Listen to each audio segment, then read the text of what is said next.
wala. Pagbibigay din po ng bigas, ito po'y napag-usapan ng matindi dito sa interview dahil po nung panahon na ini-interview si Yorme dito at nagpapaliwanag siya, there was a video of him and, President Bongbong Marcos doing, this program. And a lot of people, doon sa chat box, para pong, galit na galit kay Yorme, pinagtatakpan niya, siya po ay, paru-paro G, sabi nga 'di ba?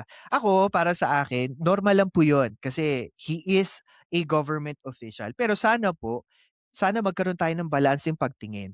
Kasi nakikita po nating video, yung pagbibigay po ng bigas ni Yorme at ni Pangulong Marcos sa Manileño.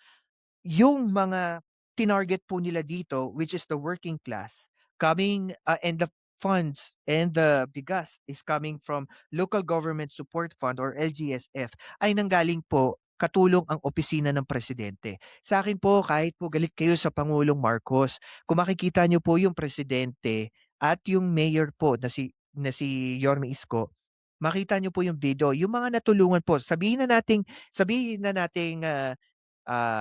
may mga maling nagawa si, PBBM sa kanyang administrasyon tulad ng sinasabi ng mga, host sa Vox Populi. Ang masasabi ko po, bakit hindi rin natin tingnan yung nagagawang benepisyo naman kahit papaano, kahit konti, sabihin na natin kahit pantawid lamang sa krisis na ito, sa mga working class natin yung pagbibigay ng bigas. Kahit papaano po, I think naman puwede nating pasalamatan si Yorme at si Pangulong Marcos kahit sa ganoong paraan lang, 'di ba? Um May tanong din po about doon sa pera na maaari po ilagak sa City of Manila at sa iba pa pong mga LGU.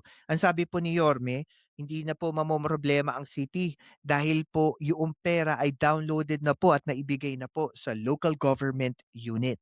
So, ang sabi niya po dito, wala pong, problema dito at hindi po ito magagastos dahil naandito na po sa pondo ng, lokal na gobyerno, 'di ba? Kasi parang may pasaring dito si I think si Coach Oli na baka daw, baka baka mabudol ang gobyerno, parang gano'n.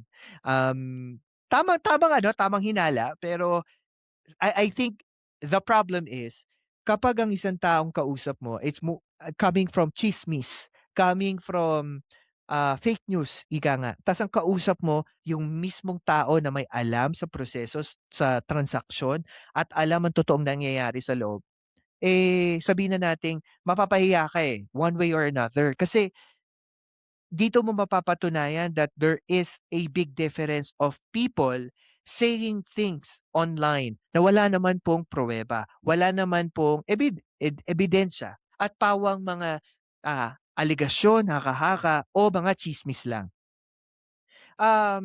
Sinabi rin po dito ni Yorme at pinapasalamatan niya rin po si, Congressman Leviste dahil daw po nagbigay ng bigas na kung saan po ang natulungan is almost 80,000 na katao na naibigay po is almost 25 kilos na bigas at ang sabi daw po buko pandan. So I think this is like a higher grade of, rice grain.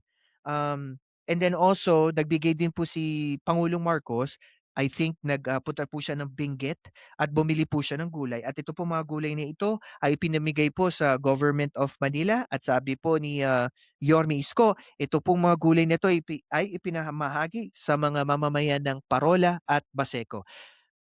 And then tinanong siya dito kung ito ba ay merong, in return, merong political favor. Ang sabi po ni Yorme dito is, actually siya pa nga ang humingi ng political favor kay Pangulong Marcos kasi alam niya na maraming inaasikaso ang pangulo, pero kinailangan niya kasing gawin yon para po sa kapakanan ng mga Manileño. Sa akin po, sa ganitong pagpapaliwanag nakikita natin na ang isang government official kahit po lagi tayo nag-uusap ng politics, na ang isang government official ay mandated to help their constituent.